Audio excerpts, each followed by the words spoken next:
During the last conversation I had with my father, he did say he loved me, and I said it back, so it just felt good knowing that that was one of our last conversations. So I'm making a point to be more vulnerable. You can let your guard down to feel and understand others more often. It'll help you do your job better, and it'll help us in our marriage, you know? I agree. I think that now that we've entered into this union, and we entered into it starting with our vows, saying that we would be vulnerable to one another, I think that we're off to a good start and keeping it that way, you know? Right. I think it only goes up from here.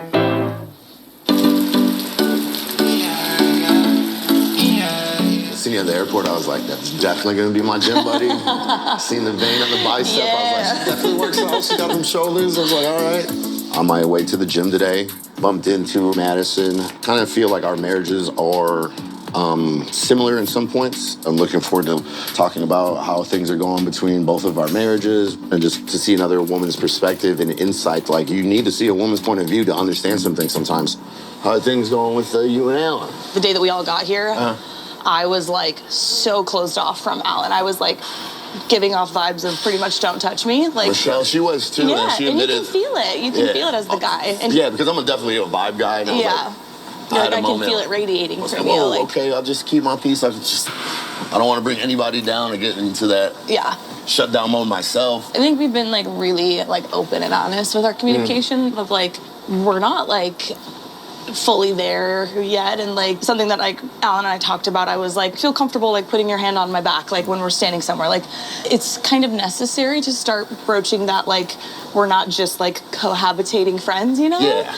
Like, we are husband and wife with these, yes, you know? And so Alan, his last relationship was super, super toxic. Like, oh, y'all got to that already? Dude, we've hit like so many deep, I'm like, this is wild. Like, mine was 3 years ago, so a while. His was only like a year and a half ago, and the way he describes it like is really triggering for me because it's stuff that I dealt with. Like, I've been with guys who didn't trust me and wanted to like kind of watch me. And that's what I need to ask her. Like, she hasn't been one in 6 years. I'm curious to know. Yeah, like the last one. I had a 12-year relationship on and off. Holy we were engaged at one point. I had been engaged, so she doesn't know that yet, but because she hasn't asked, but and I didn't want to throw all this at her. No, for sure. I still have her name tattooed on my chest.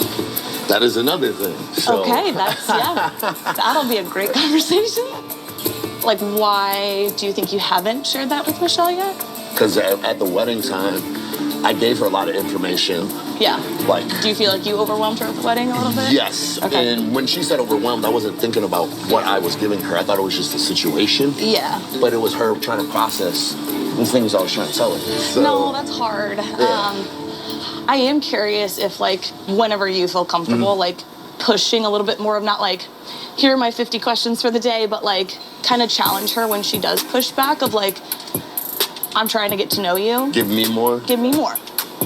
Give her a little bit of that kind of pushback because, like, she's gonna have, like, you guys are married. She's gonna have to, like, take it one way or the other, and, like, you kind of coddling those feelings. It's fine for now because of, like, comfort, but, like, I think she might need that, hey, I need more.